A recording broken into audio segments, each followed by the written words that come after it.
an'Andriamanitra ray sy zanaka ary fanahy masina. Amen. Ho aminareo aniriavana ny fahasoavana sy ny fiadanana avy amin'Andriamanitra ray sy Jesosy Kristy tompontsika. Fanompoam-pavahana, famaranana ny zakabe fahatany iombonan'ny sampana sekolelady sy ny sampana tanora kristianina izao alahady iarahantsika mivavaka eto amin'ity toerana ity izao. Antsoin'Andriamanitra isika ho amin'ny fiombonana aminy sy isika samysika ihany koa mba ho fonena ny fanahy masina amin'ny alalan'i Jesosy Kristy zanaka.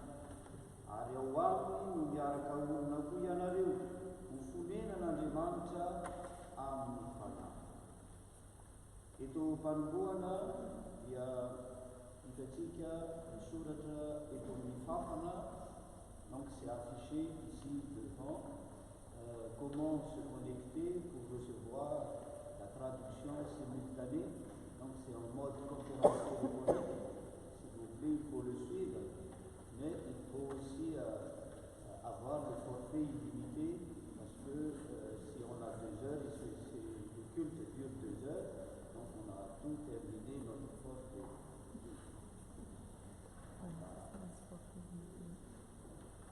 Préparons-nous à la célébration.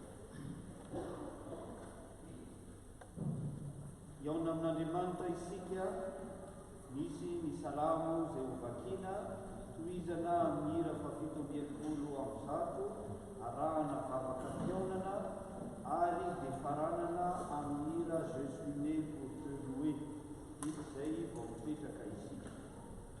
Ny salamo fasivy ambinifolo amin'ny zato, andininy voalohany ka hatramin'ny faharoa amby telopolo dia zaraitsika ny famakiana azy.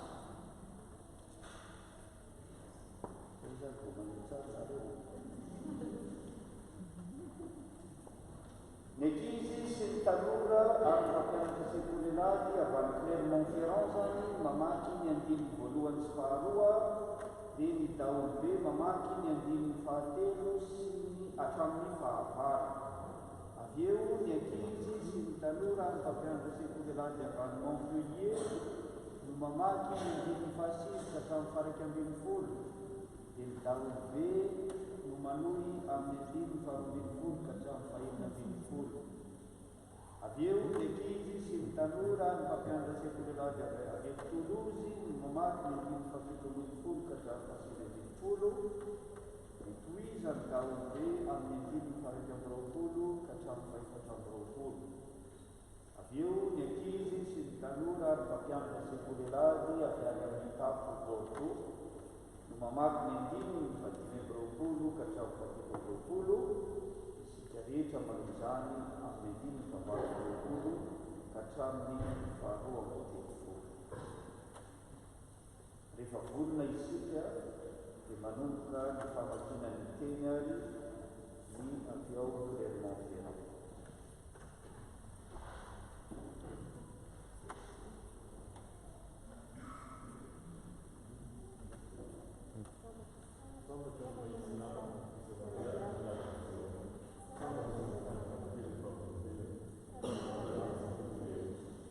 E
Velonao araka ny teninao, milalako ny nasay, anamaray ianao, ampianaro ahy ny didinao, ampahalalao ahy ny lalany didinao, dia ho everiko ny fahagagana nataonao. Mipotrapotra-dranomasy aho no mialaelo, ampaheleza araka ny teninao, milalaka ny misy amiko, ary milalanao no nasoavy ahy, milalaka fahalalao ny fidi, apetraka ny atrehako ny tsikao, mifikitra ny teny famombenao, Jehova, aza miala azo tenatra, milalaka didinao miazaka tsara, fahalalana ny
ary te anorona fiainana miaraka aminay zanak'olombelona. Nofidinao izahay tompo ary tombo lehibe ho anay izany. Ampianaro izay aidiranao marina tokoa, ayanokana fotoana anomezana voninahitra anao, ampahirezo izay amin'izany tompo, fa no ny hery ny fanainao masina dia maheny ny fiderana taonay. Ary misy asiny izay rehetra aleoko ny vavanay, na mivavaka izany na amin'ny fitondrana ny teninao. Tompo amasino izao toerana izao sy ny fonay ary ny fiaraham-bavaka ataonay araka ny teninao. Raha misy rona telivory amin'ny anarako dia eo avovoana. Meteza tompo hiara-niombona sy ampahery anay ao anatin'izao fiaraham-bavaka izao. Noho ny anaran'i Jesosy Kristy. Amen.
Kamaniny zany ny akeko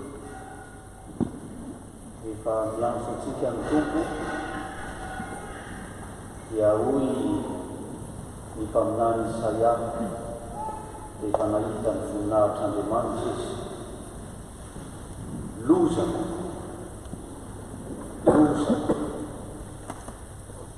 satria masin'Andriamanitra, lozako fa sady mpanota aho no mitoetra eto anivon'ny firenena mpanomeboka sy mpanota. Dia manamafy zany ny Salamo 120 hoe isika rehetra dia nanota tamin'Andriamanitra, misy ny fahotana fanahinana tao ary misy ny fahotana tsy ninino zay tsy na nefa meloka teo anatrehan'Andriamanitra isika. Raha ohariny zany dia tahaka mivovoka ao an-trano, midinao an-trano misy vovoka, sokafanao an-trano misy vovoka. Dia tahak'izay koa ny fahotana, misy mininana tao sokafana ny varavarakely miditra mivovoka, misy dina ny varavarakely mbola miditra ihany mivovoka. Zay le hoe tsy tanteraka isika eo anatrehan'Andriamanitra dia miaiky fampanota. Koa dia araroty riavana izao fotoana fanginana fo izao mba hibebahantsika ny fahotana izay nataontsika, ary indrindra mba hanadiovan'Andriamanitra atsika, satria ny alahady dia andro tsara, andro fiaonana amin'Andriamanitra, andro fandraisana aminy ahafahany manadio antsika amin'ny tsy fahamarinana rehetra. Vavaka ary mangina isika.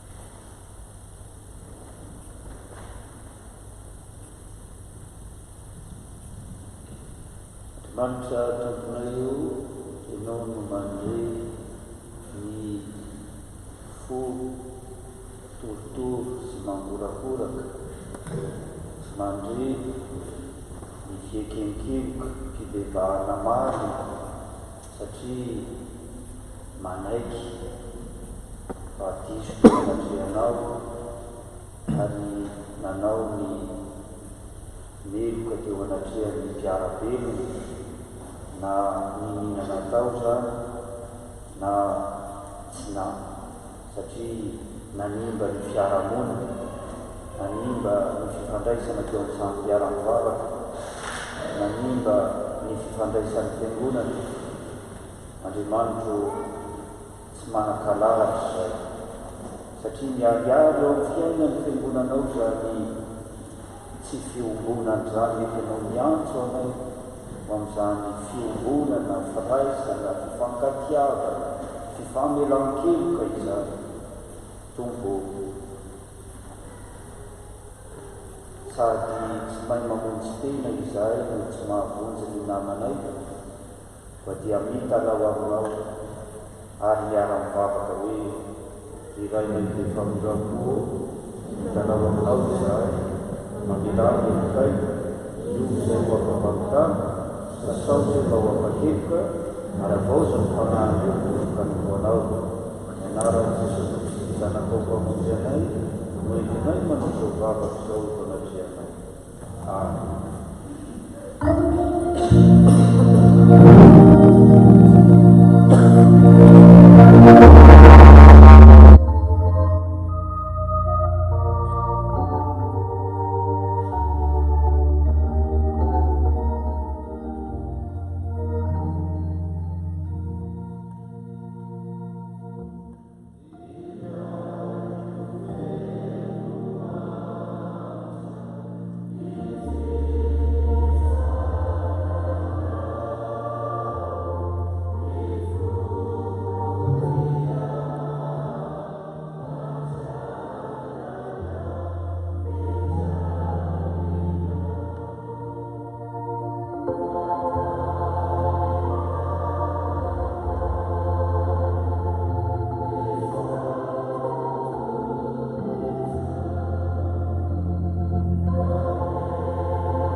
fitiavana.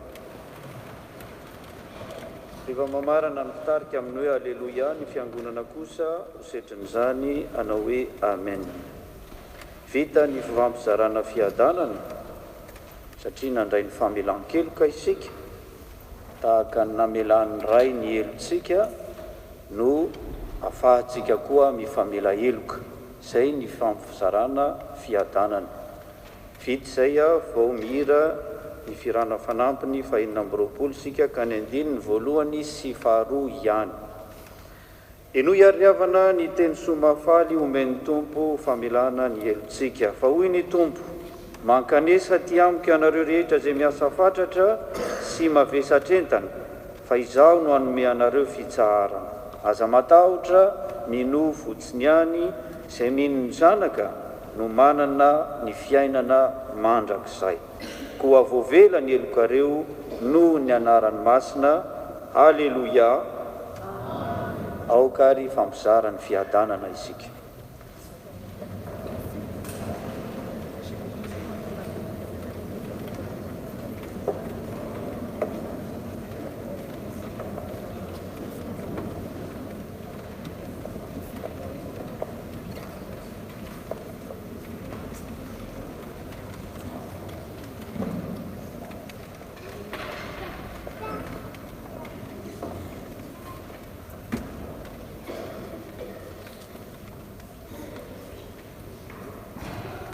Tsy misy rehareako afa-tsy anao Jesosy.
Zao ny sitrapon'Andriamanitra ho atsika manoratra aminareo zatovo aho satria efa naresy ilay ratsy ianareo.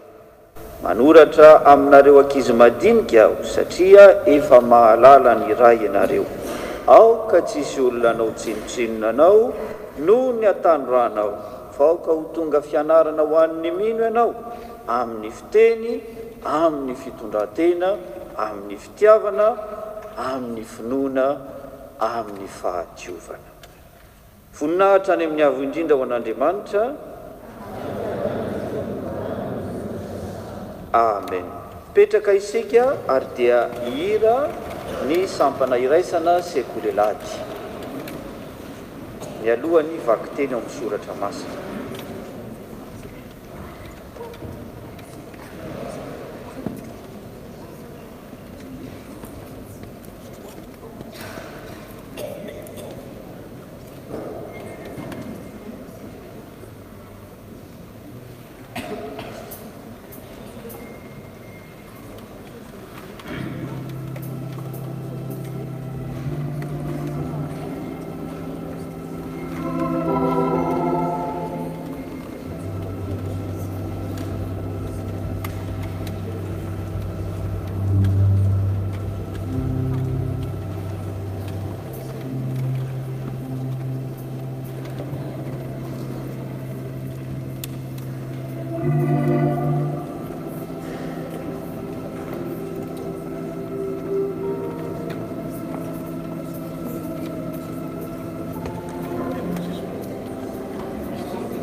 Ny STK kosa no mihira mialohan'ny toriteny ka dia efa miomana nareo zany a raha hiakatra ety anoloana aty dia mba amin'ny mahatanora nareo dia tsy hoe mihazakazaka akory aty am-piangonana fa faingafaingana tahaka n'ireny énergie ireny zay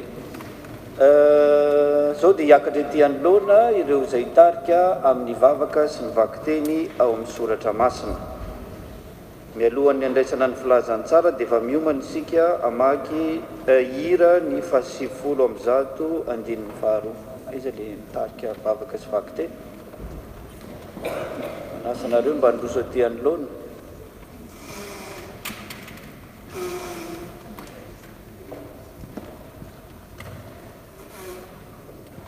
Ho aminareo aneny tompo.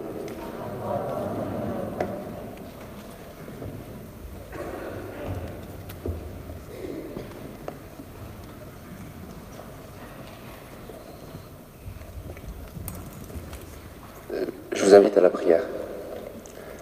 Seigneur, merci de nous avoir conduits. Merci de nous avoir conduits à ce culte, Seigneur, et merci de nous avoir menés à la lecture de ta parole.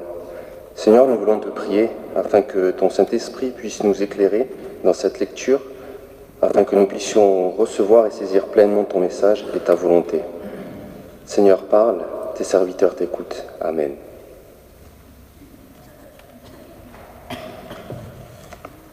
Nous allons lire la lecture, l'Ancien Testament.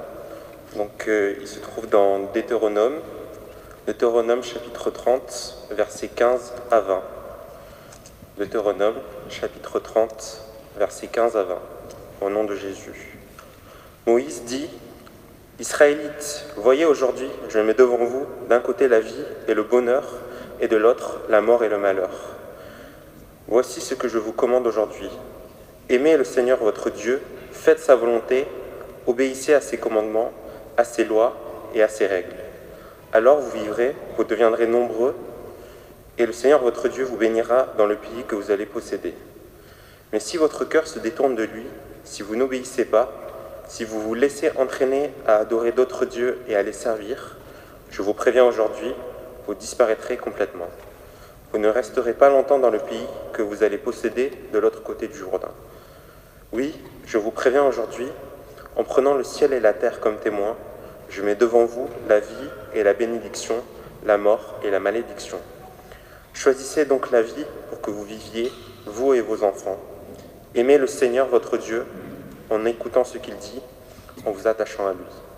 Ainsi, vous pourrez vivre et passer de nombreuses années dans le pays que le Seigneur a promis de donner à vos ancêtres, Abraham, Isaac et Jacob.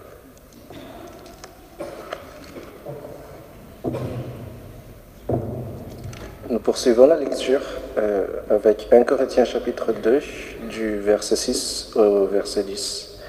1 Corinthiens chapitre 2, versets 6 à 10. Au nom de Jésus, j'enseigne pourtant une sagesse aux chrétiens spirituellement adultes, mais ce n'est pas la sagesse de ce monde, ni celle des puissances qui règnent sur ce monde et qui sont destinées à la destruction. Non, j'annonce la sagesse secrète de Dieu, cachée aux hommes. Dieu l'avait déjà choisi pour nous faire participer à sa gloire avant la création du monde. Aucune des puissances de ce monde n'a connu cette sagesse. Si elle l'avait connue, elle n'aurait pas crucifié le Seigneur de la gloire. Mais, comme le déclare l'Écriture, ce que nul homme n'a jamais vu ni entendu, ce à quoi nul homme n'a jamais pensé, Dieu l'a préparé pour ceux qui l'aiment. Or, c'est à nous que Dieu a révélé ce secret par le Saint-Esprit. En effet, l'Esprit peut tout examiner, même les plans de Dieu les plus profondément cachés.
terminer la lecture dans Matthieu chapitre 5, versets 17 à 37. Matthieu chapitre 5, versets 17 à 37. Au nom de Jésus. Ne vous imaginez pas que je sois venu pour abolir ce qui est écrit dans la loi ou les prophètes. Je ne suis pas venu pour abolir, mais pour accomplir. Oui, vraiment, je vous l'assure, tant que le ciel et la terre resteront en place, ni la plus petite lettre de la loi, ni même un point sur un i n'en sera supprimé jusqu'à ce que tout se réalise. Par conséquent, si quelqu'un n'obéit pas ne serait-ce qu'à un seul de ces commandements, même s'il s'agit du moindre d'entre eux, et s'il apprend aux autres à faire de même, il sera lui-même considéré comme le moindre dans le royaume des cieux. Au contraire, celui qui obéira à ces commandements et qui les enseignera aux autres sera considéré comme grand dans le royaume des cieux. Je vous le dis, si vous ne vivez pas selon la justice, mieux que les spécialistes de la loi et les pharisiens, vous n'entrerez pas dans le royaume des cieux. Vous avez appris ce qu'il a été dit à nos ancêtres. Tu ne commettras pas de meurtre. Si quelqu'un a commis un meurtre, il en répondra devant le tribunal. Eh bien, moi, je vous le dis, celui qui se met en colère contre son frère en répondra devant le tribunal. Celui qui lui dit imbécile passera devant le grand conseil, et celui qui le traite de fou est bon pour le feu de l'enfer. Si donc, au moment de présenter ton offrande devant l'autel, tu te souviens que ton frère a quelque chose contre toi, laisse-la ton offrande devant l'autel et va d'abord te réconcilier avec ton frère. Puis tu reviendras présenter ton offrande. Si tu es en conflit avec quelqu'un, dépêche-toi de t'entendre avec ton adversaire pendant que tu es encore en chemin avec lui. Sinon, ton adversaire remettra l'affaire entre les mains du juge, qui fera appel aux huissiers de justice, et tu seras mis en prison. Et là, vraiment, je te l'assure, tu n'en sortiras pas avant d'avoir remboursé jusqu'au dernier centime. Vous avez appris ce qu'il a été dit, tu ne commettras pas d'adultère. Eh bien moi je vous dis, si quelqu'un jette sur une femme un regard chargé de désir, il a déjà commis l'adultère avec elle dans son cœur.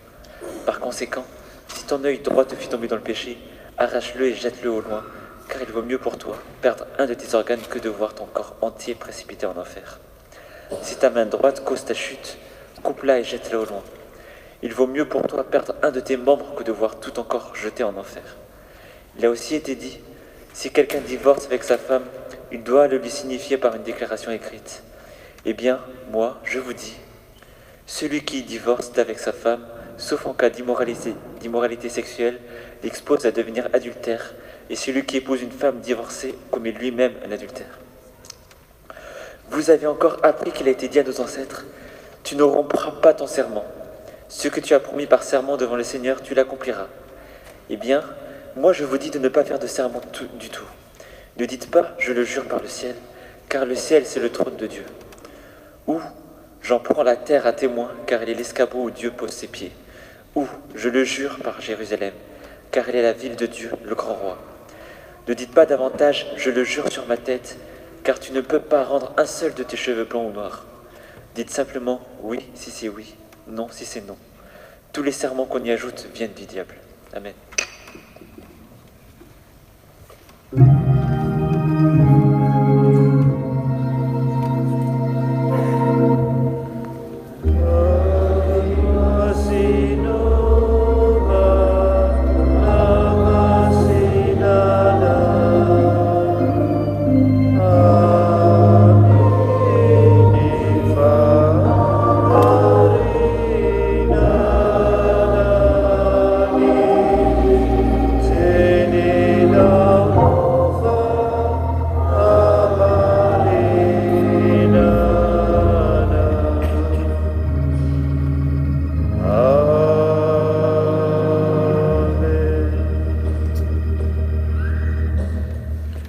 Pitsanganana ihany sika niombona amin'ny fanekempinoana kristianina hita ao amin'ny Kolosianina toko voalohany andininy faharoambin'ny folo ka hatramin'ny faharoapolo. Vita izay dia ny sampana tanora kristianina no hitsangana hanatanteraka ny anjara iran'izy ireo. Vita ny anjara ira kristianina zany dia miaino hibitsiky ny fanahy isika dia ny toriteny entin'ny mpitandrina eto toerana. Aokary sika iombona amin'ny fanekempinoana kristianina. Saotra ny ray izay nampamendrika atsika hanana anjara amin'ny lovan'ny olona masina eo amin'ny mazava. sady nahafaka antsika tamin'ny fahefan'ny maizina ka namindra antsika ho amin'ny fanjakany ny zanany malalana izay ananantsika fanavotana dia ny famelana ny helontsika. Izy no endrik'Andriamanitra tsy hita, ny laha-matoa talohan'izao zavatra rehetra izao, fa tao aminy no nahariana ny zavatra rehetra any an-danitra sy ety ambonin'ny tany, dia ny hita sy ny tsy hita, na fiandrianana, na fanjakana, na fanapahana, na fahefana. Izy no nahariana ny zavatra rehetra sady ho azy izany. Ary izy no talohan'ny zavatra rehetra sady ao aminy no naharetany zavatra rehetra. Ary izy no lohan'ny tena dia ny fiangonana, izy no voalohany dia ny laha-matoa tamin'ny maty, mba ho lohany amin'ny zavatra rehetra izy. Masitraky ny ray ao aminy no hitoerany fahafenoana rehetra, sady izy no ampihavana ny zavatra rehetra aminy, ka dia ny rano teo amin'ny hazo fijaliana no nanaovany fampihavanana. Eny, izy ho izao no fampihavanana izany, na ny ety ambonin'ny tany na ny any an-danitra. Amen. Petraka ny fiangonana.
Que la grâce et la paix vous soient données de la part de Dieu notre Père et de Jésus-Christ notre Seigneur.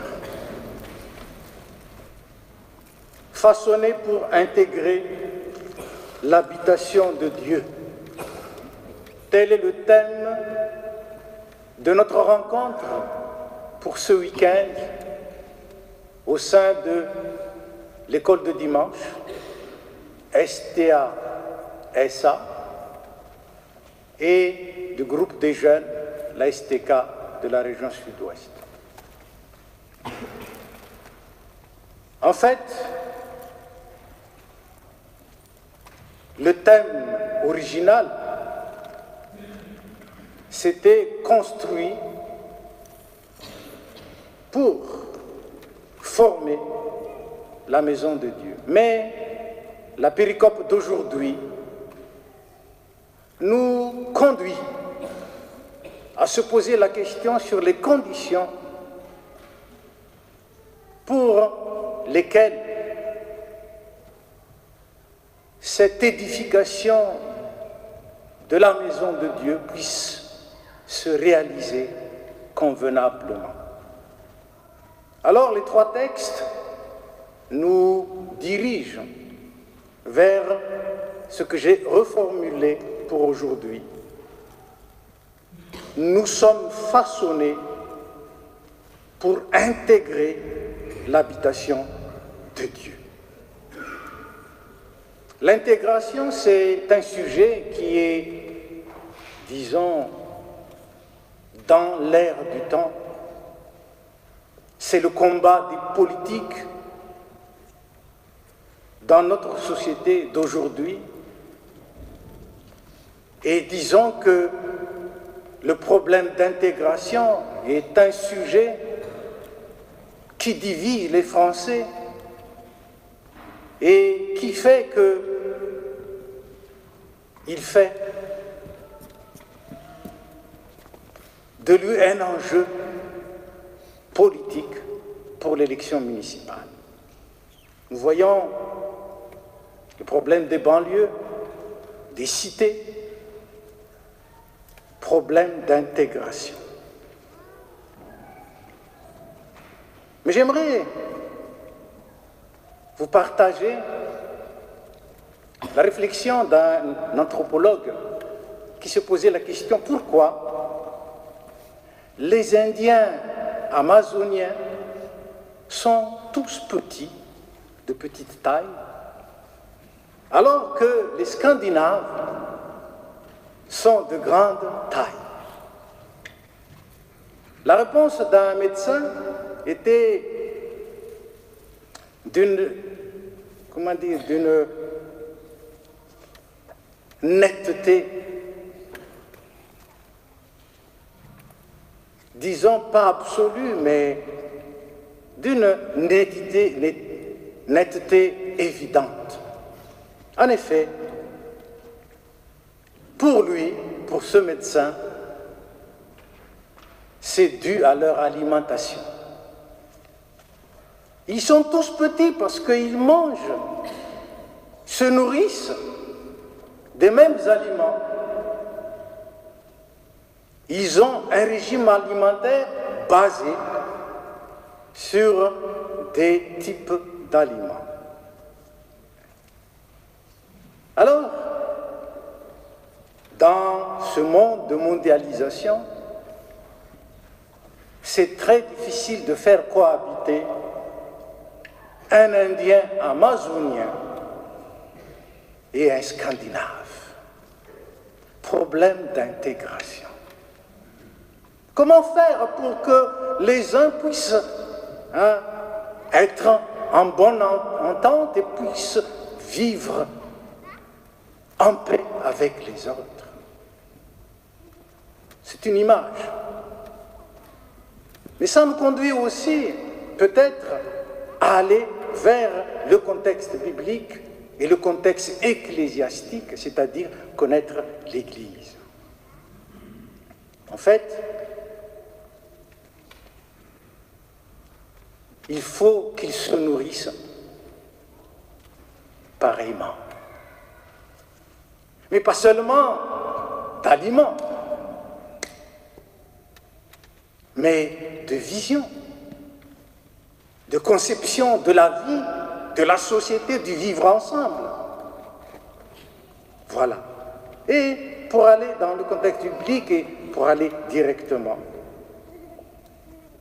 pour que les chrétiens puissent s'intégrer les uns les autres, pour que l'Église ou les centres ou les groupes ne soient pas à l'image des banlieues ou des cités où l'intégration est une mission impossible.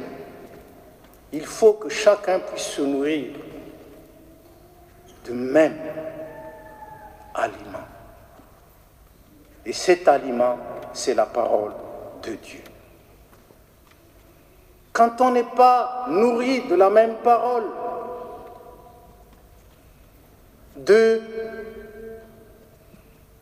quand on n'est pas éclairé par la même lumière qui vient d'en haut,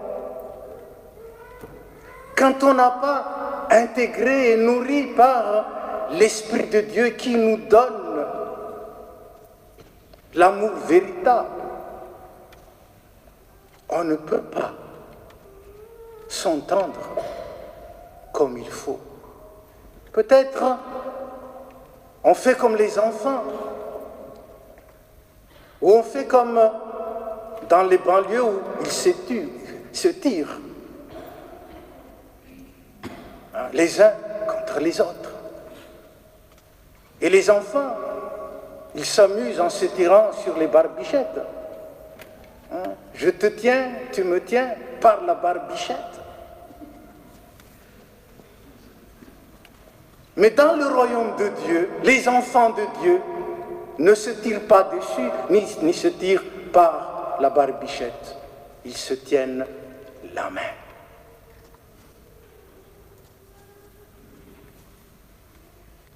Ils se tiennent la main parce qu'ils sont animés de quelque chose qui les pousse à le faire.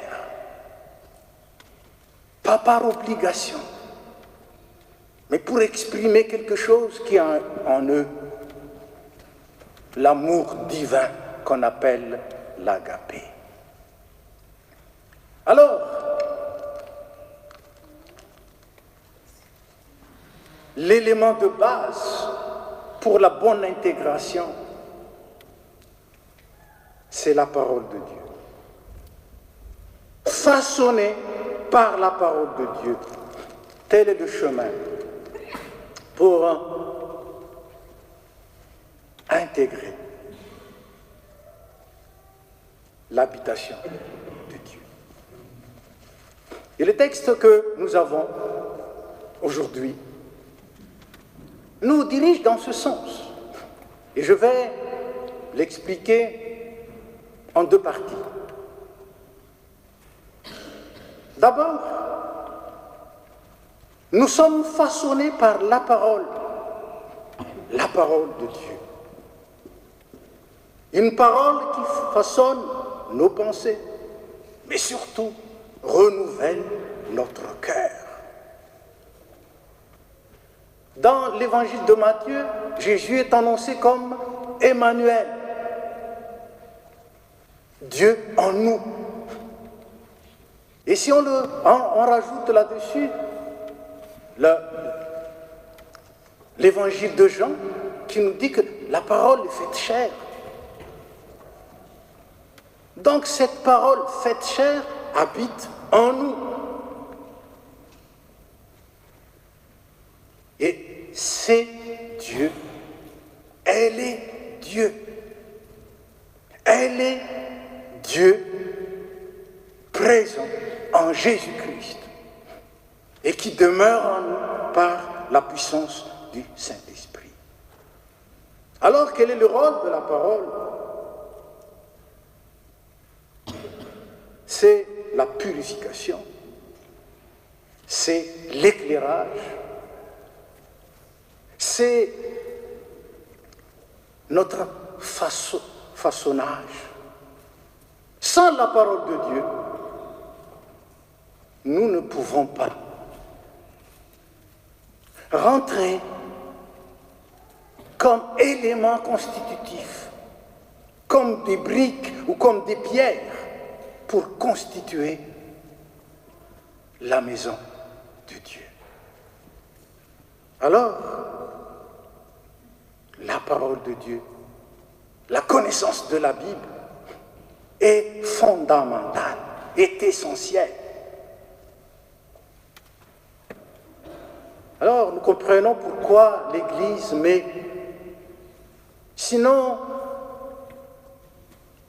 en premier, du moins, comme important, l'apprentissage de la Bible, l'enseignement de la Bible et la prédication de la parole. Nous sommes réunis en tant que STA, SA, mais en tant que jeunes aussi, qui ont besoin de grandir, qui ont besoin de développement, à la fois physique, parce que nous sommes des jeunes, des enfants, psychique, mais aussi et surtout spirituel. Et le psaume 119 que nous avons lu tout à l'heure, au début du culte, nous conduit vers cela. Et quelque part dans ce psaume, il est dit que celui qui a appris la parole est plus instruit que les maîtres. Celui qui a la parole est plus intelligent que ceux qui ont vécu longtemps. Et quelque part, le psalmiste dit « Je me réjouis de ta parole, j'aime ta parole. »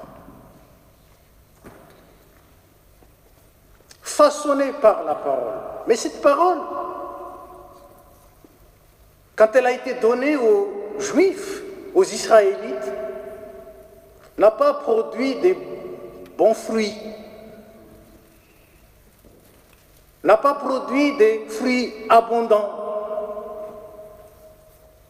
Pourquoi? Parce que c'est devenu juste une lettre morte qui n'a pas de vie.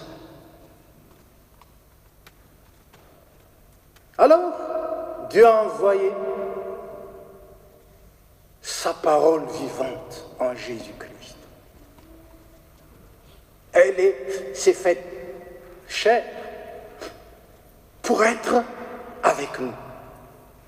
Et pourquoi? Pour nous donner vie, afin que nous soyons pas seulement juste des instruments inertes, comme les marteaux ou les pelles, mais des instruments vivants, des pierres vivantes, selon le terme employé par l'apôtre Pierre. Nous sommes appelés à être des pierres vivantes pour constituer cette habitation de Dieu. Mais nous ne pouvons pas être cette pierre vivante si nous ne recevons pas la parole comme parole vivante. D'ailleurs, c'est dans ce sens que Dieu s'est exprimé à travers Moïse. J'ai mis devant toi et la vie et la mort, et choisi la vie. Et en quoi consiste la vie? À observer le commandement de Dieu et à aimer sa parole. Une parole vivante parce que parole aimée, parce que parole qui demeure au fond de son cœur. Parole vivante parce que parole qui agit. Et quand la parole agit en nous, c'est Jésus qui vit et qui œuvre en nous et par nous. Voilà comment Dieu nous façonne par son Esprit Saint afin de constituer cette habitation divine. Oui, façonnés pour être des pierres vivantes. Alors, nous recevons la vie, une puissance divine, mais surtout une identité nouvelle. Le pasteur Jean Tédi en a parlé hier. Une identité nouvelle. Nous sommes devenus des enfants de Dieu. Pas juste des éléments constitutifs d'une église, d'une association, d'une institution, non. Mais des participants dynamiques et qui apportent vie, amour, lumière au sein de cette institution qui ne peut être vivante que par les éléments qui la constituent et des éléments vivants. C'est nous. C'est nous. Alors, le texte nous parle d'une chose fondamentale. C'est l'amour de la parole. Et cette parole, c'est Jésus. Donc, je veux dire l'amour de Jésus. Aimer Jésus et aimer la parole, c'est la même chose. Dire aimer Jésus mais ne pas observer sa parole est une mensonge. Et dire aimer la parole et apprendre la parole sans se donner à Jésus et sans donner la place à Jésus, c'est une mensonge. Et voilà que nous voyons se construire cet édifice, pas fait de main d'homme, mais fait de la main de Dieu par le Saint-Esprit. Et nous sommes appelés à constituer cela. Alors, on n'est plus là pour suivre des directives, pour apprendre ceci ou cela, juste pas pour la formalité. Et des fois même, on parle de spiritualité vide. Des fois, dans la vie des simples, on met en place un moment, le moment spirituel. Comme si le reste ne l'est pas.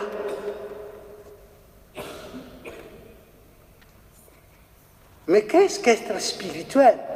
Être spirituel, c'est être habité par l'Esprit. Et chacun de nous est appelé à recevoir l'Esprit en nous. Si quelqu'un n'a pas l'Esprit de Dieu, il n'appartient pas à Jésus, dit la parole de Dieu. Alors être la demeure de Dieu, être l'habitation de Dieu, c'est avoir l'Esprit Saint en lui et en tout temps. Nous sommes appelés à être saints et nous sommes appelés à être des pierres spirituelles vivantes. Nous sommes appelés à être saints, tout simplement. Des personnes saintes. Ce n'est pas réservé à des personnalités. C'est le don gratuit de Dieu pour tous ceux qui croient en son Fils Jésus-Christ. C'est en cela que nous sommes enfants de Dieu. Et si nous sommes enfants de Dieu, nous avons l'Esprit Saint. Et si nous avons l'Esprit Saint, nous sommes des saints. Et voilà que nous arrivons au bout du bout pour constituer, pour faire et édifier cette habitation divine. Il faut que toutes les pierres qui la composent soient des saints. Et pour résumer tout cela, qu'est-ce qu'être saint? Être saint, c'est aimer la parole de Dieu, observer la parole de Dieu et aimer Jésus pour le suivre, pour lui obéir et pour vivre avec lui. Hier, on a parlé de cette habitation. Qu'est-ce qu'une habitation? C'est un lieu où on vit en permanence. Et Dieu ne veut pas vivre seul dans cette habitation. Il veut vivre avec nous. Et c'est nous qui formons cette habitation. Notre présence avec sa présence. Et en continu. C'est ça qui constitue l'Église vivante, la maison de Dieu. Alors, pendant ces 2 jours, nous avons médité sur les conditions pour l'édification de cette habitation. Nous savons maintenant que la sainte maison de Dieu est constituée de saints, dont moi, vous, nous tous sommes les éléments qui la constituent. Alors, qu'est-ce que nous allons apporter en rentrant à la maison après avoir fini ces 2 jours de rencontre? Oui, nous sommes habités par le Saint-Esprit. Jésus est en moi. De telle sorte que c'est plus moi qui vis, c'est Jésus qui vit en moi. Et puisque Jésus vit en moi, partout où je suis, je forme l'Église de Dieu. Cette Église invisible, mais cette Église qui vit, qui œuvre, qui témoigne, qui est lumière et celle partout. Et ça n'a pas d'âge. Ça n'a pas d'âge. Dès notre petite enfance et jusqu'à la fin de notre vie, Dieu nous a mis ici et engendrés en Jésus-Christ pour être sel et lumière de cette terre. Comment? En apprenant la parole, en vivant la parole et en aimant Jésus-Christ à travers sa parole.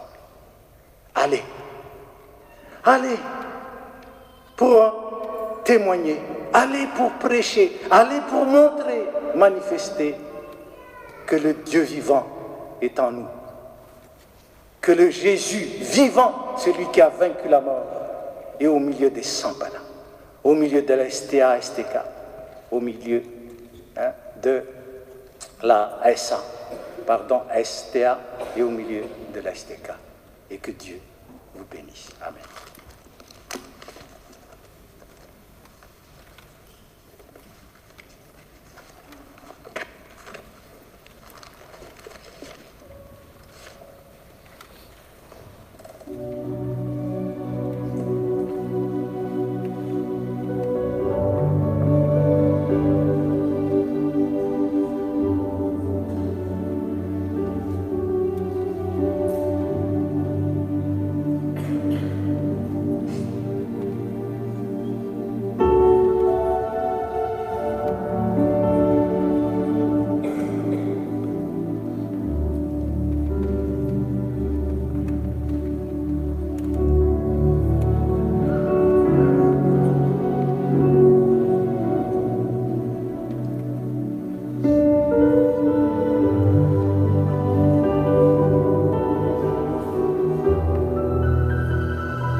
velatra eton'loantsika riavana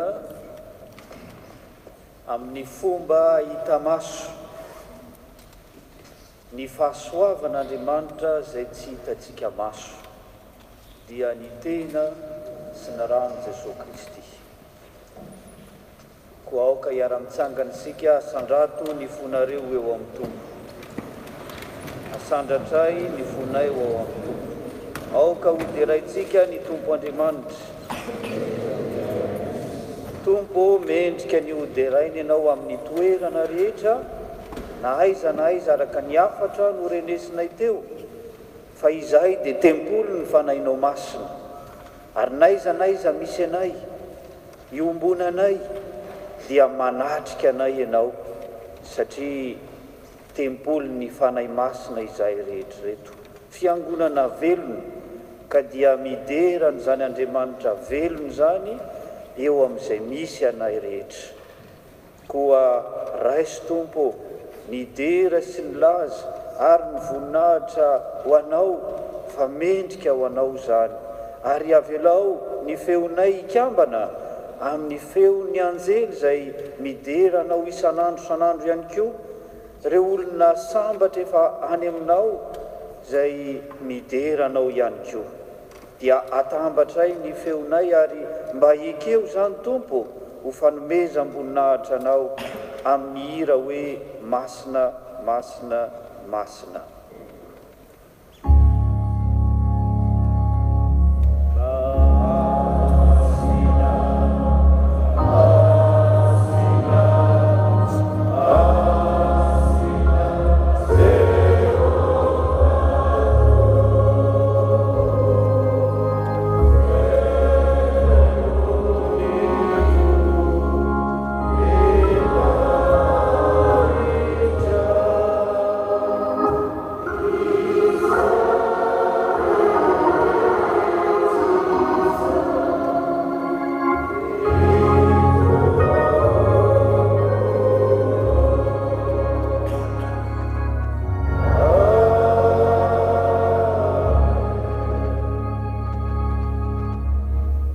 Petraka ny fiangonana.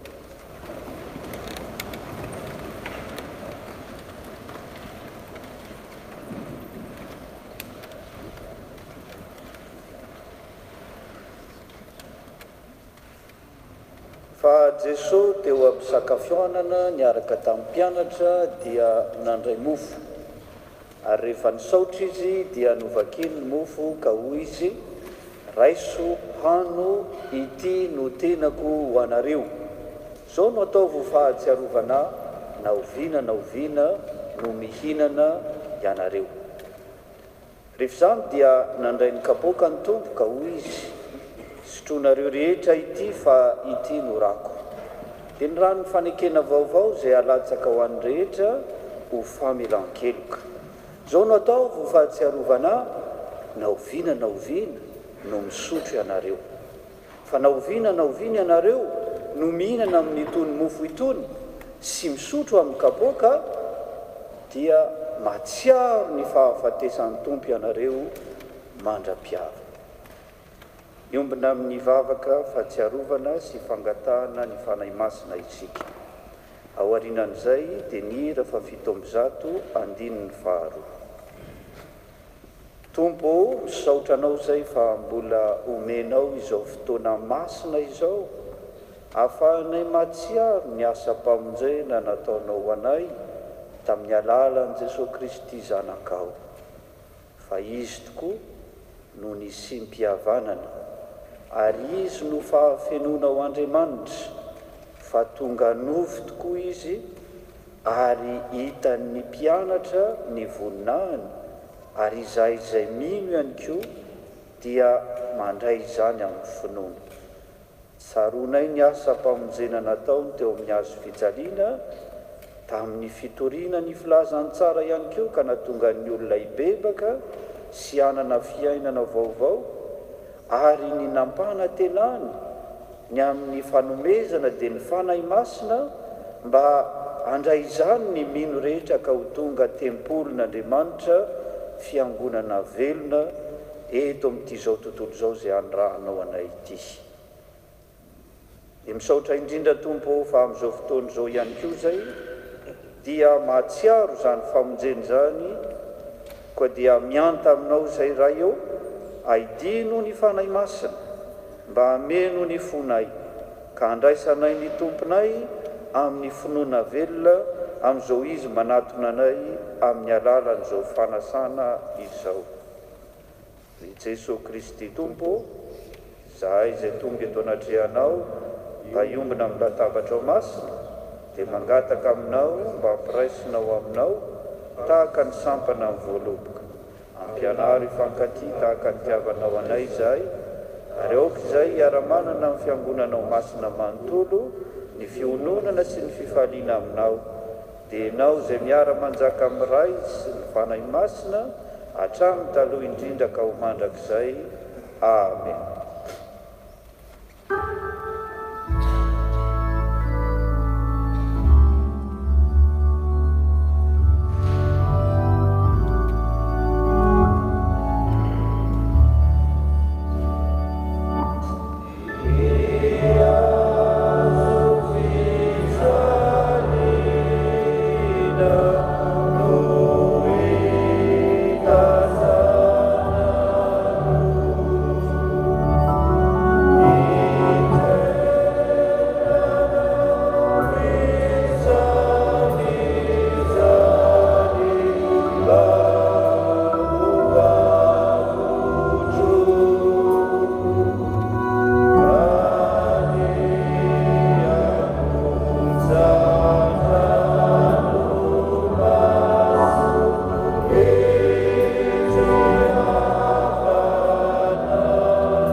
Sangana ny fiangonana fanahy iray ihany no nanaova batisantsika rehetra ho tena iray, ary izany fanahy izany no mitarika atsika ihany koa hiombona amin'ny vavaka nampianarin'ny tompo. Rainay izay ny an-danitra ho amasinina ny eny anaranao, tonga ny eny fanjakanao, atao any eny sitrabonao, ety an-tany tahaka ny any an-danitra. Eo anay io ny anina sahaza ao anay, ary mamelany elokay tahaka ny namelanay izay meloka taminay, ary aza mitondra anay amin'ny fakapana manafanay amin'ny ratsy, nao ny fanjakana sy ny hery ary ny voninahitra mandrakizay. Amen. Ny mofo izay vakitsika dia firaisana amin'ny tenan'i Jesosy Kristy izay nivakivakiana ho antsika. Koa isika rehetra na dia maro azo, rehefa samy mandray amin'izao mofo izao dia tonga tena iray ihany ao amin'ny tompo. Ny kapoaka ny fisaorana izay isaorantsika dia firaisana amin'ny ranon'i Jesosy Kristy tompontsika, ny ranon'ny famelan-keloka izay nanadiovana antsika tamin'ny fahotana rehetra, ary azahoantsika kosa rehefa nandray izany mifamela heloka sy mifampitondra amin'ny fitiavana. Hoy ny tompo, indro rehefa mitsangana ambaravarana ka mandondona, raha misy mihaino ny feoko ka mamono varavara, diditra ao aminy aho ka hiara-misakafo aminy ary izy amiko. Mipetraka isika, izao ny fandaminana, anao antokony efatra eto ny dekona, dia mandroso ety isika, mandray ny mofo, manatsoboka amin'ny mofo amin'ny divay, mihinana ny mofo ary miverina ny amin'ny toerantsika araka ny andron'ny dekona ihany ny filaharana izany. Dia ataontsika ny hira izay efa voatondro ho fanatanterahana izany. Dia ny dekona ihany no nitaonantsika miala avy any amin'ny toerana ary miverina eny amin'ny toerantsika.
toizantsika mihira amin'ny fahadimy ambin'ny folo amin'ny zato.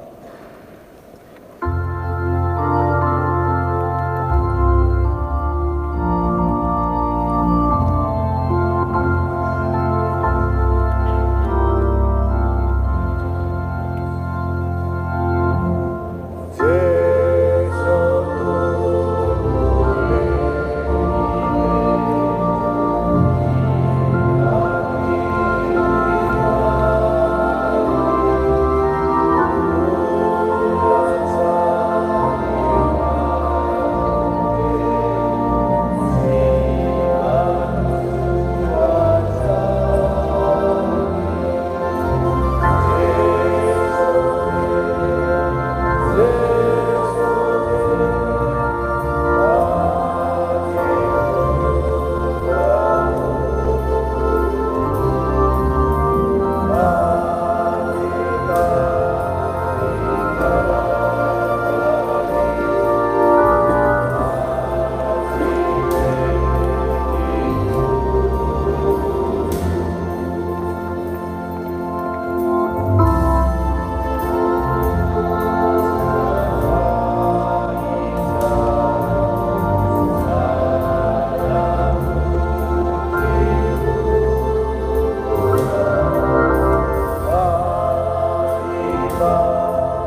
afaka hiara-mitsangana ny fiangonana andray ny teny fampahirezana avy amin'ny tompo.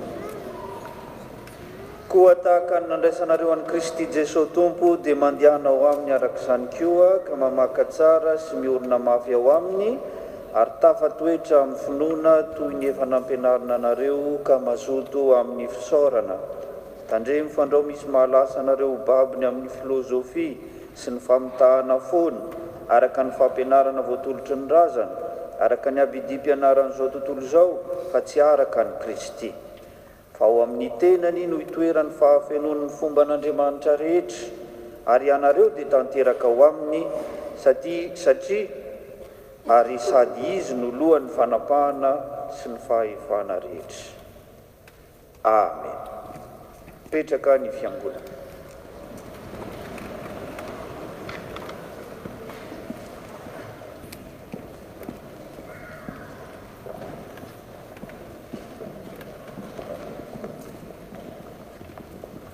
Zao sika dia iroso amin'ny fametrahana sy fanokanana ireo biraon'ny sampana sekolelady iraisana eto amin'ny faritany sy ireo biraon'ny sampana tanora kristianina eto amin'ny faritany ihany koa fotoanan'izany amin'izao lasy iombonan'izy ireo zao. Ny faritany zany no hitarika antsika amin'izany.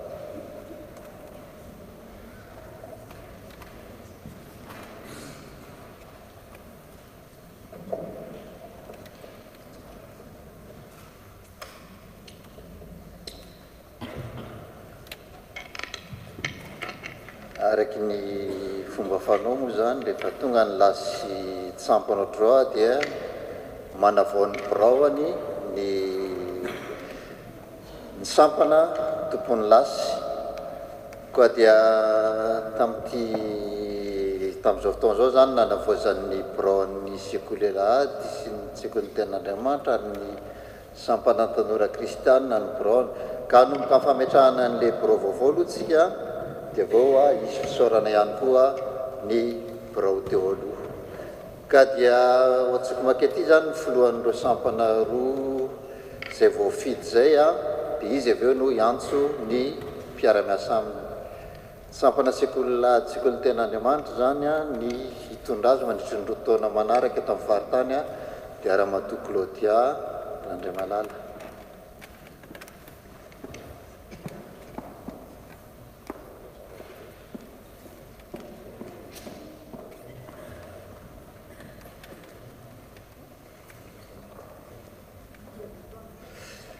Dia filohan'ny sampana tanora kristianina Idera Andrianatoandro.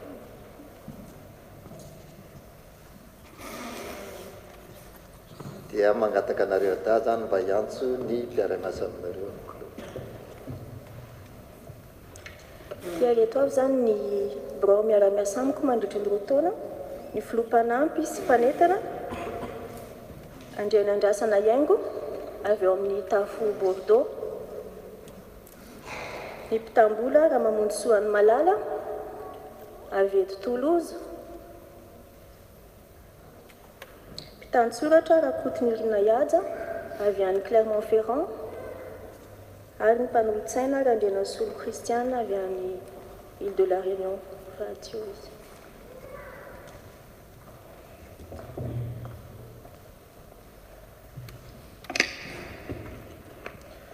Je vais maintenant appeler le nouveau bureau STK régional. Alors, en tant que secrétaire, Rakout Malal Baleda Gauthier.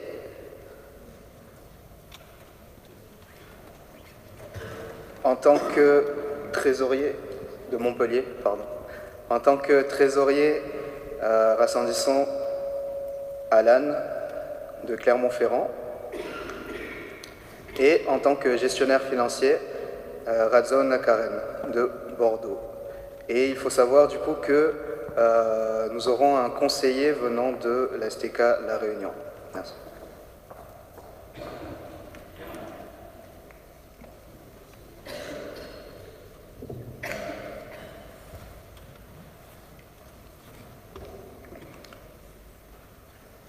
Izao ny tenin'Andriamanitra mikasika ny sampana. zaho ny tena voaloboka ary ny raiko ny mpamboatra ny sampany rehetra ho amiko zay tsy mamody esoriny fa ny sampana rehetra zay mamoa kosa dia amboariny mba hamoa bebe kokoa. Raha miray amiko ianareo mitoetra ao anatinareo ny teniko dia angatao zay tianareo na inona fa ho tonga aminareo izany. Tsy ianareo ny mifidy afo zany mifidy anareo ka naniraka anareo mba handesy amoa ary aretany vokatrareo. Avec ces 4 versets, nous voulons vous exhorter à bien tenir cette unité avec le Christ, gage de votre efficacité, mais aussi de l'agrément de celui qui est à la tête de l'Église, qui est Jésus-Christ. Nous vous encourageons à conduire ces 200 pas, non seulement dans la crainte du Seigneur, mais dans l'amour que le Seigneur vous a donné, et qu'il bénisse votre ministère et à travers vous les 100 pas que vous dirigez. Je vous invite à la prière. Misaotranao zay tompo fa ianao no mifidy ny olonao ary maniraka azy mba hiara-dalana aminao hitondra ny sampana. Eo anivon'ny vatanao dia ny fiangonana FPMA zany eto amin'ny faritany Atsimo Andrefana. Satria ianao no mifidy azy dia angatahana ianao anafiery, angatahana ianao hitsilo ny lalany, angatahana ianao anazava azy isanandro amin'ny alalan'ny teninao, ary angatahana ianao mba hitarika azy amin'ny alalan'ny fanahinao masina. Dia ataovy sampana velona, sampana mitombo, ho sampana mamobe, ary ankalazaina eo amin'ireo ny voninahitra ao ary izy ao aminao. Dia amin'ny anarantsonao Kristy lohan'ny fiangonana. Amen.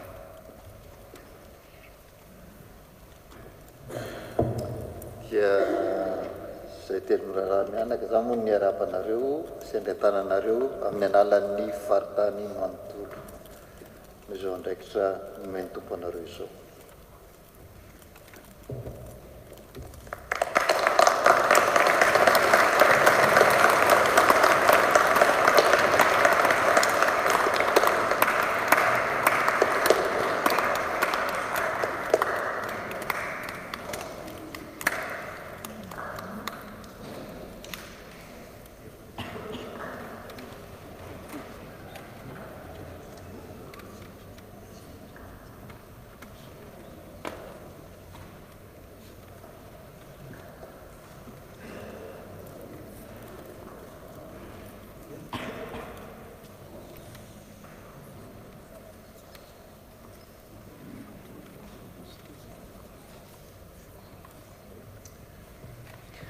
Raha ohatry Dera sy Claudia misy teny tiana zaraina amintsika dia azao ny fotoanany.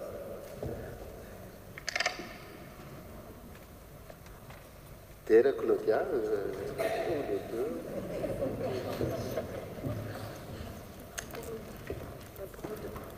T'es sûr? Bon. Nous vous remercions donc du coup pour ce LAS STK SA qui a eu lieu. Nous sommes très heureux du coup d'avoir pu venir ici à Toulouse. Enfin, j'étais déjà là,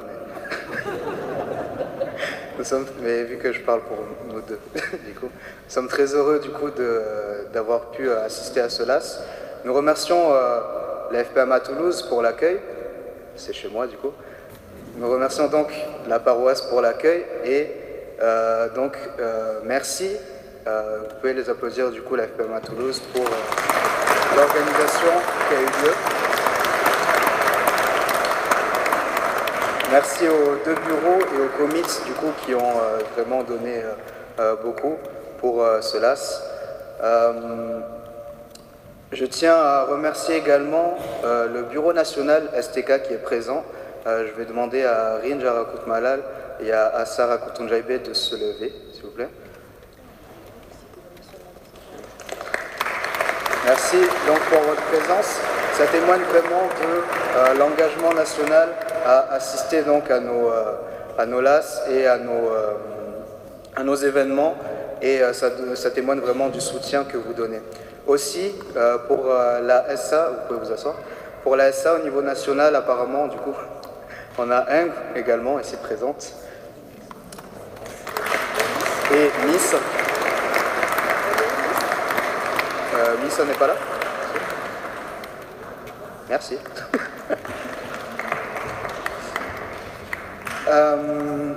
Et donc, nous espérons du coup que vous avez vraiment retenu le message qui a été donné pendant ce week-end, que vous pouvez donc maintenant vous édifier ensemble afin de faire grandir également personnellement les autres jeunes et enfants ou adultes qui vous entourent, que vraiment vous allez vous donner à fond pour faire ressentir aux autres la même chose que vous ressentez dans cette paroisse, et que nous allons pouvoir continuer ensemble dans la fraternité.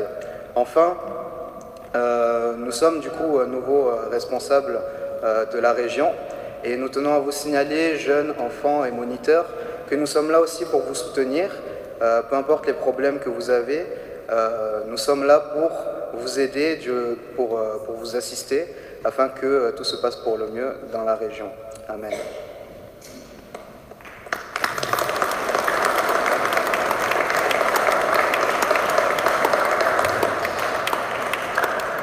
Saotra nareo miaraka dia azo andraitsika dia hisaotra ny birao amperinasa, ny birao teo aloha zany fa tsy amperinasa intsony fa mbola fa tsy amperinasa intsony. Saotra ny birao teo aloha tsika satria matoa raha to tonga amin'izao fotoana izao tsika androany dia zareo reo no totona fotsinandro na masaka. Ny filohan'ny sekoly alahady sy ny sekoly ten'Andriamanitra teo aloha zany dia Ramatoa Aingo mandeha andasana zay efa eto.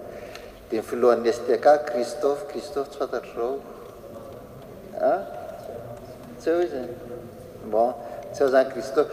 Fa raha misy birao an'ny sekoly alahady sy ny sekoly sy ny sampatatora kristianina teo aloha dia angatany izy mba hitsangana eny toerana azafady.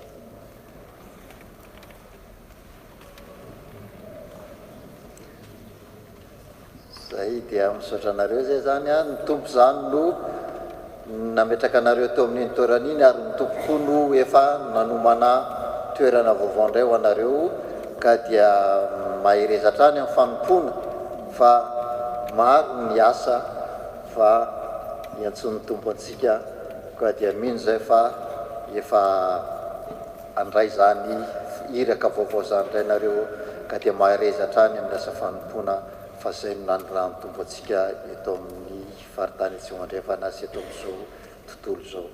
Dia mipetaka amin'ny tany.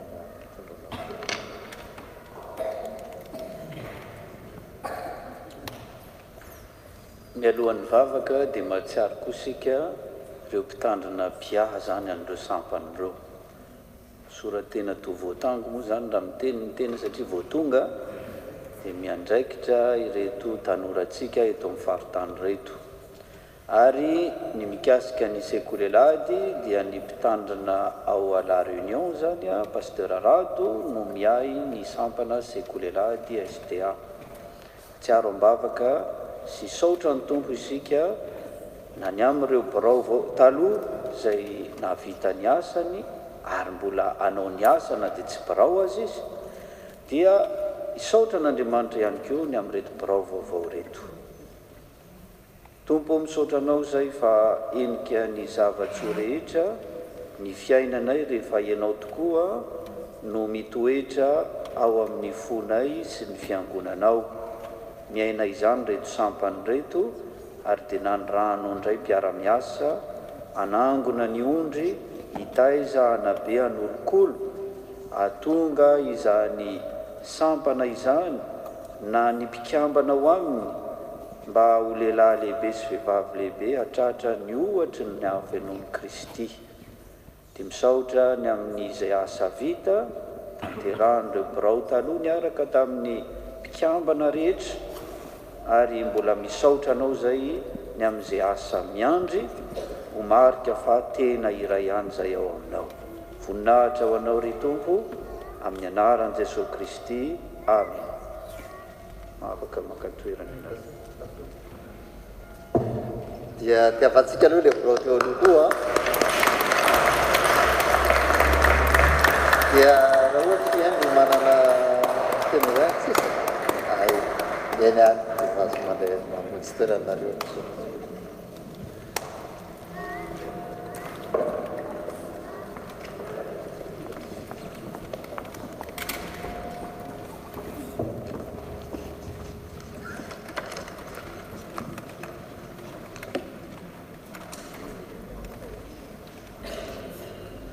Faly miarahaba amin'ny anaran'i Jesosy Kristy lohan'ny fiangonana, ny mpitandrina sy ny komity ny FPMA Toulouse ampitombona amintsika mandrakarivany ny fahasoavana ahafahantsika manatanteraka ny asany tsy amin'ny fisentona fa amin'ny fifaliana trano.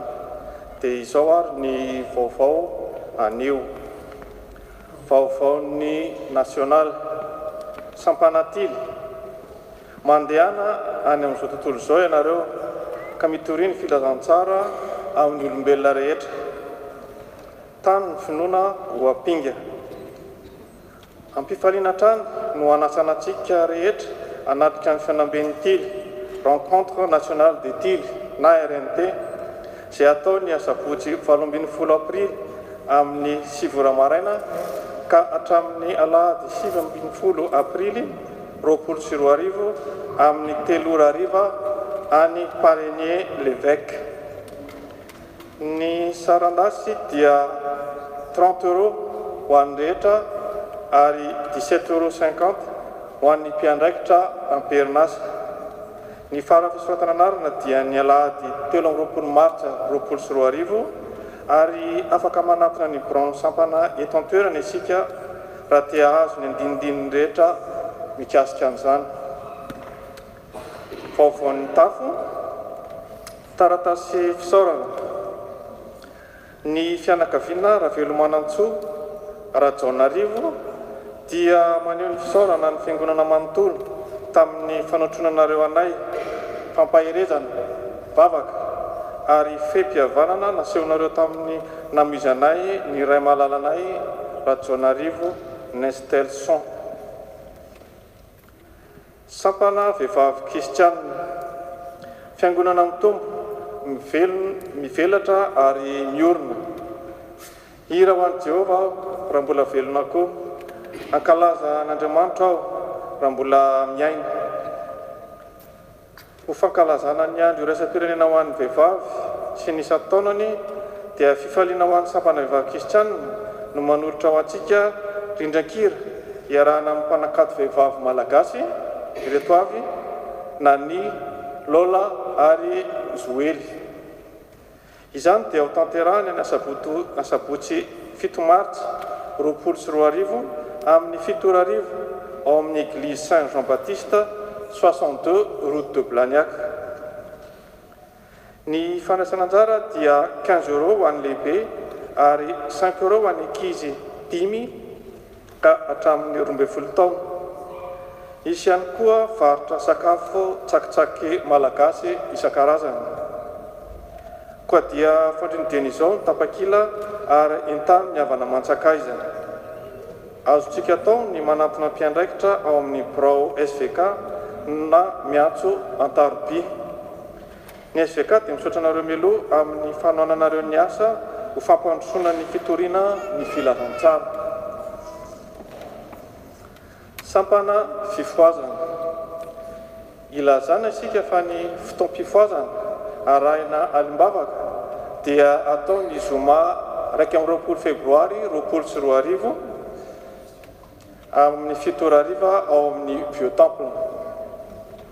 Boky FPMA Toulouse.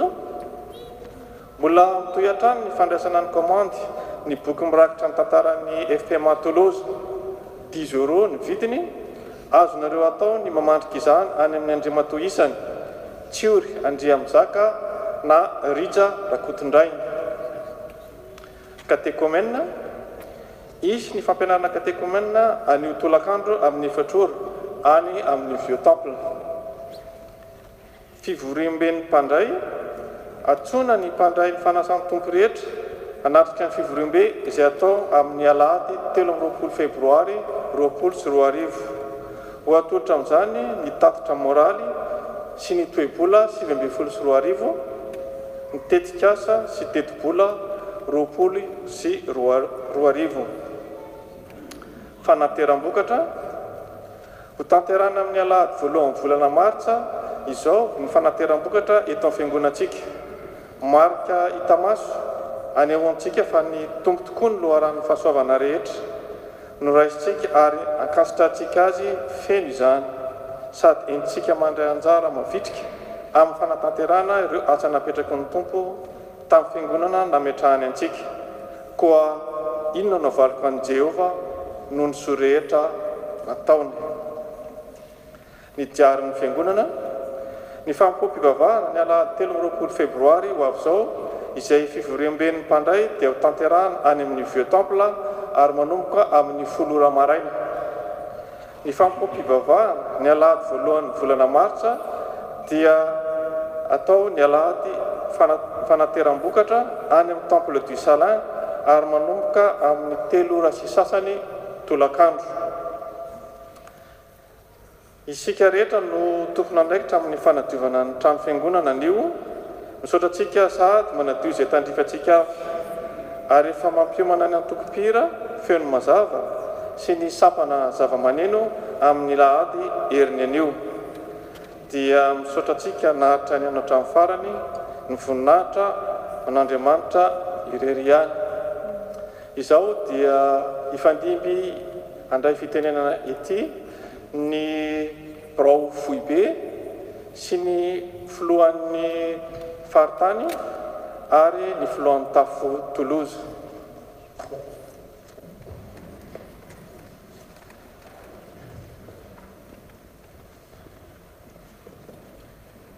Mandray fitenenana zany ny tenako, solotena ny Brao Foibe zany eto amin'ny FPMA. Mpanolotsaina moa zany ny anjara asako eto ary interface ny Brao Foibe eto amin'ny faritany Atsimo Andrefana. Tondra ny tenin'ny mpiara-miasa rehetra dia ny fisaorana an'Andriamanitra ny amin'ny fisian'ny fiangonana FPMA izay manatanteraka ny vinany FPMA dia ny fiombonana manao asa mission, communion en mission. Zava-dehibe ny ataon'ny faritany Atsimo Andrefana ary deraina ny tompo amin'izany raha miresaka fotsiny zao ny hoe V3e fanomanana amin'izany hoe mpitandrina matianina izany, dia misy ny fiara-miasa ny fiangonana eto amin'ny faritany Atsimo Andrefana izay isaorana an'Andriamanitra dia ny fanirahantsika mpitandrina na ny fiangonana mihitsy aza no mandeha makany Clermont-Ferrand mba ho fampahirezana izany fiangonana izany mandra-pahazo ny mpitandrina matianina. Amin'ny mahiray antsika ihany koa dia zava-dehibe izay tanterahan'ny faritany ary mbola hampatsiahivina antsika dia ny tafo any La Réunion sy ny fiara-mivavaka Tsanta. Ny angatahana indrindra ho mariky ny fiombonantsika dia ny atsiaro ny tafo sy ny fiara-mivavaka Ambavaka, satria ny antom-pisitsika fiangonana dia ny joro vavolombelona sy ny toro ny filazantsara amin'ireo izay tsy mino. Ny amaranako amin'ny fandraisana fitenenana dia ny fampatsiahivana antsika ny fitoam-bavaka iombonana, satria izay fiangonana iray antsika FPMA dia isaky ny alarobia amin'ny 8 ka hatramin'ny 9 dia misy ny fampianarana antsoina hoe sorotr'asa-piangonana na komity nasionaly projet laïque izay ifandrombonan'ny departemanta sy ny vomiera miandraikitra ny fanabeazana sy ny fitaizana ny vahoakan'Andriamanitra amin'ny tenin'Andriamanitra, amin'ny fahalalana ny fiangonana, amin'ny tantara ny fiangonana, ny tantara ny fivavahana, mba hahatonga antsika hitombo finoana sy azoto amin'ny asa iombonana. Dia isaky ny alarobia 7 amin'ny volana dia fiara mivavaka mba hanatanteraka ny vina V3e national, mba hanana mpitandrina avokoa ireo fiangonana izay mbola tsy manana mpitandrina. Fantatritsika ry havana zany hoe manana pastery zany ny fiangonana, ka dia mba tsarotsika koa ambavaka sakireny alarobia 7 ireny ireo tafo zany izay mandraky tiany androany tsy mbola manana mpitandrina, ary ireny tafo reny keo maniry mpitandrina nefa mbola misalasala hoe anana vita matianina sa tsy, dia izay ny anton'le fotoam-bavaka mba izy koa ny fifamporisihana. Tsika izay efa nahazo mpitandrina dia majoro vavolombelona hoe zao ny atao, zao ny tombony, ary zao ny atao hoe mpitandrina matianina mba hahafahan'ny afako manao izany.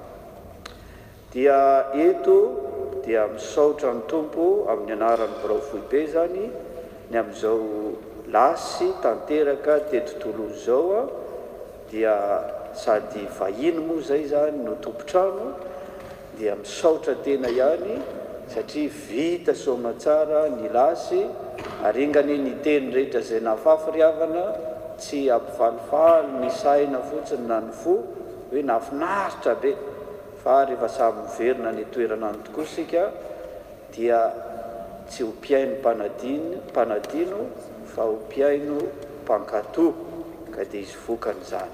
Dia ho an'Andriamanitra rery any ny voninahitra.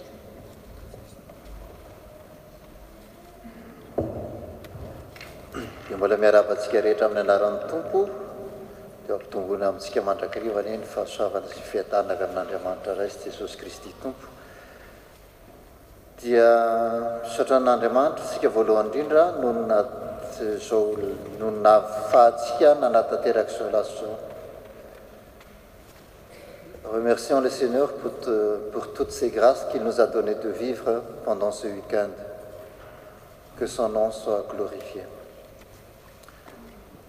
Merci à tous ceux qui ont participé à ce LAS et qui ont permis que ce LAS ait eu lieu et puisse se dérouler dans des conditions,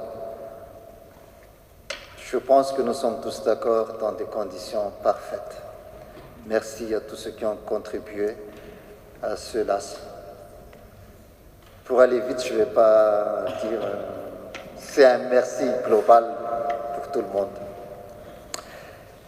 Et je pense que vous êtes tous comme moi, chaque fois que j'assiste à un LAS régional, SA, STA, STK, je repars toujours le cœur plein d'allégresse et rempli d'espérance dans la foi. Car à chaque fois ce LAS, je ressens la volonté de chacun qui devient une volonté commune en fait, de faire vivre, vraiment faire vivre l'appel que Paul nous adresse dans l'Épître aux Philippiens au chapitre 2, que vous connaissez tous, je pense. Mais je vous dis qu'à chaque fois que j'assiste à cela, je sens vraiment qu'il y a une volonté de faire vivre cet appel de Paul qui dit « Rendez ma joie parfaite, ayant un même sentiment, un même amour, une même âme, une même pensée. » Merci, nous remercions le Seigneur de nous permettre de vivre vraiment et d'expérimenter cette parole de Paul pendant ces lasses. Et c'est la prière que je fais pour tout le Fartan, pour tous les sampans du Fartan, pour toutes les tafs du Fartan. Rendez ma joie parfaite. Ayant un même sentiment, un même amour, une même âme, une même pensée.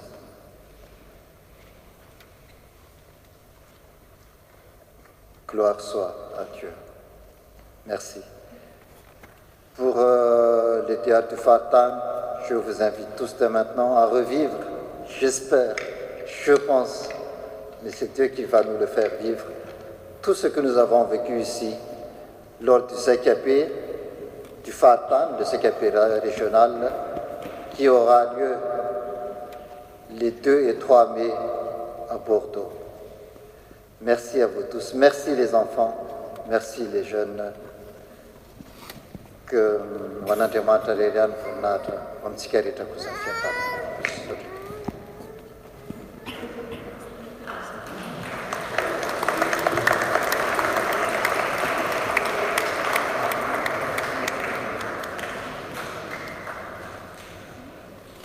Amin'ny anaran'ny tafitolozy indray no ny tenenako eto, ny teny voalohany dia fisaoran'Andriamanitra noho ny fahavitany ity lasy ity. Misaotra ny braofohy be amin'ny fanatrehany amin'ny pasteur Teddy Ramaher John, misaotra ny faritany amin'ny fanatrehany filohan'ny faritany, ary misaotra anareo rehetra vahiny tonga marobe avy eto amin'ny faritany, fa raha tsy teo ianareo dia nangasiasy any izahay, ka dia mirary anareo tonga somatsara any amin'ny toerana ny avianareo tsaray avy, ary ny tompo ane mbola hitantana ny sampana rehetra amin'ny fiangonana misy anareo, ny fiainanareo isa-tokantrano, ary ho tonga somatsara any amin'ny toerana ny avianareo ianareo.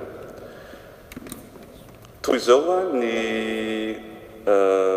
fanamarena vitsivitsy ho antsika amin'izao famarana ny lasy izao, ataoko amin'ny teny vazaha izy.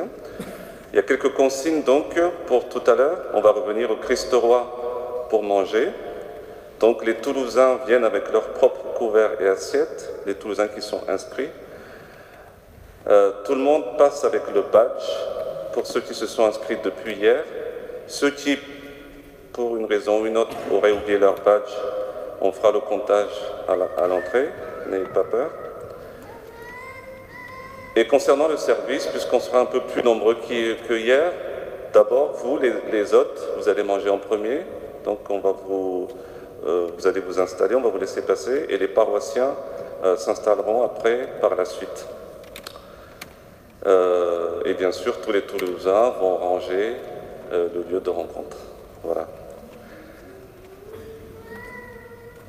Tefarany, mbola manamafy ny fisaorana ny herivelon'ny tafitolozy rehetrarehetra tamin'ny fanomanana ity lasy ity, satria raha tsy teo ianareo nanao tongotra ny ara-mamindra sy soka miara-milanja dia tsy vita, tsy tanteraka izao fionantsika izao, ka ho an'Andriamanitra irery ny voninahitra. Dia misaotra tompoko.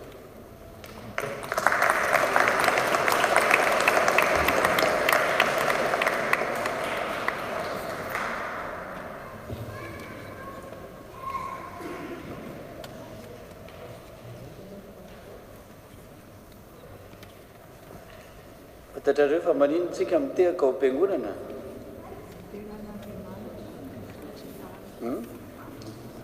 Zay tsy mampitovy amin'ny spectacle ao am-piangonana.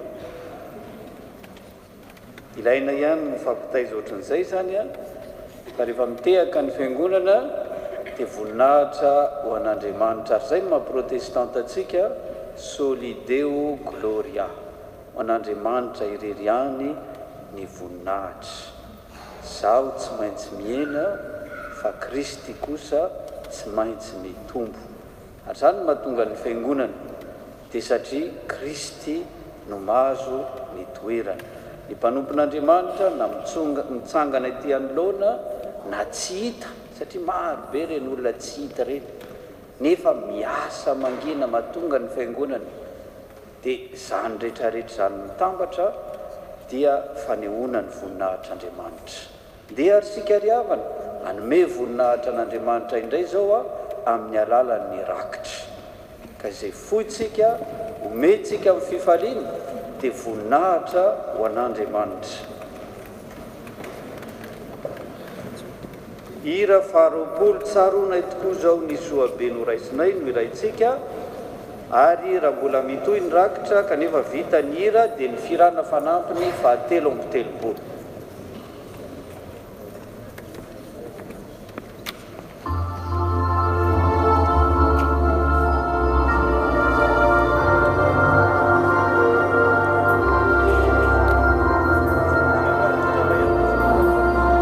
Rakitra indray mandeha ihany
petraka ny fiangonana.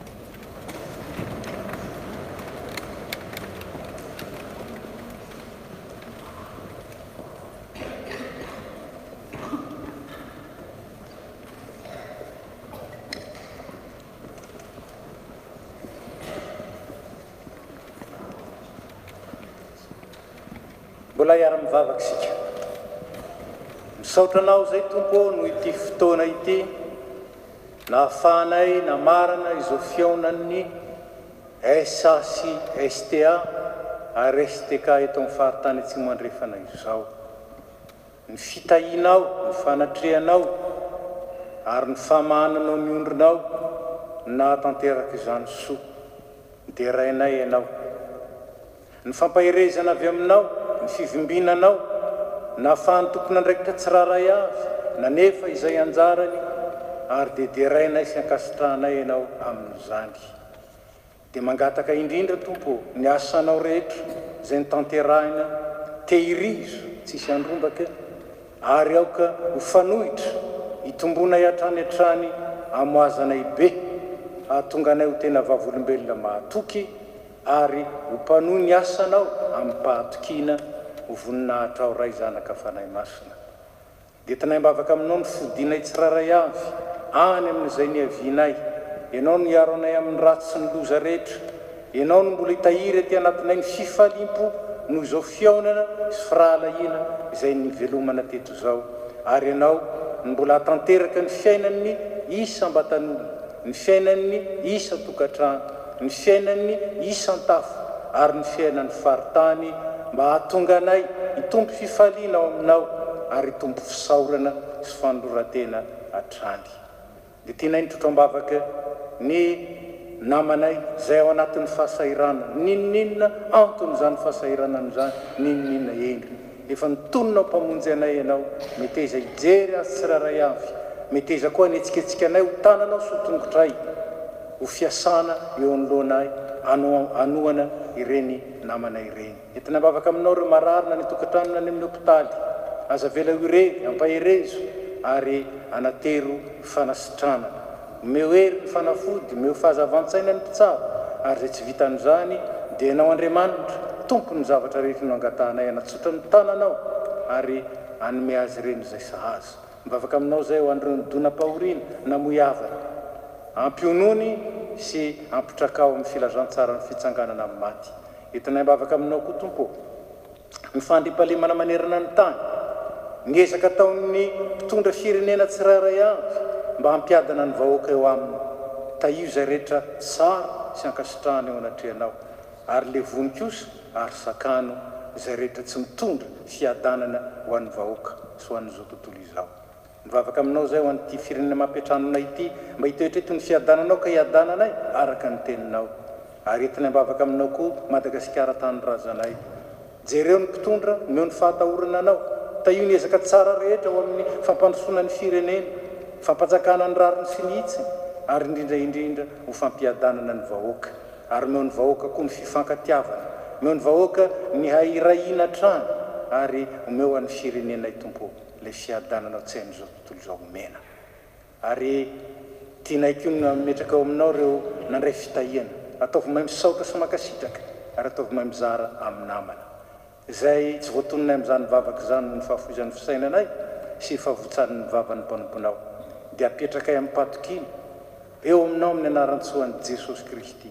Dia mbola ho anao rery ray zanaka fanahy masina, ndera ny ajan'ny voninahitra, anao hatramin'ny taloha indrindra ary mbola ho anao mandrakizay. Amen.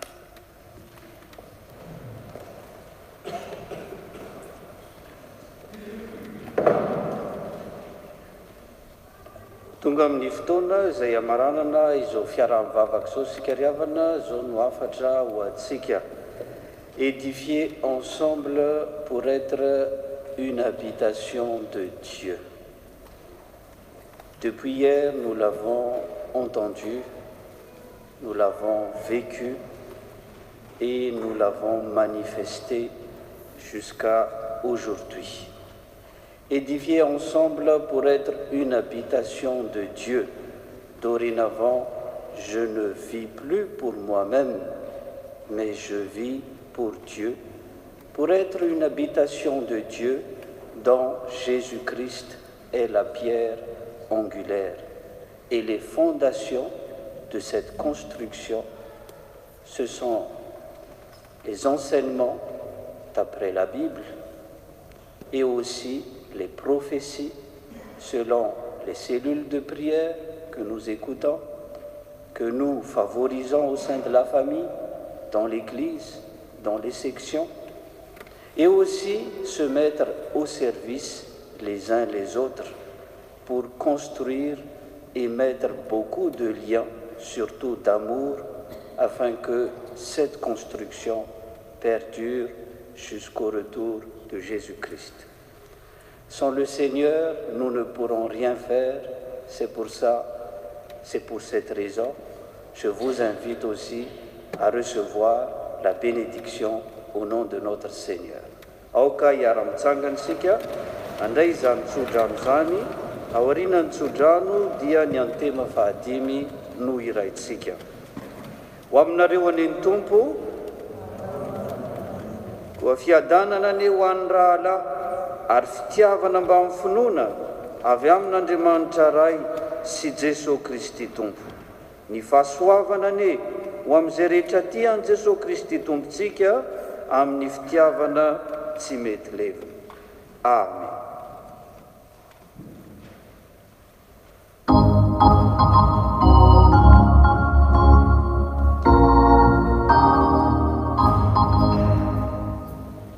Dunia di mangga,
voninahitra ho an'Andriamanitra ray sy zanaka ary fanahy masina zay hatramin'ny taloha indrindra ka ho mandrakizay. Amen. Mandehana amin'ny fiadanana ka manompo ny tompo amin'ny fifaliana.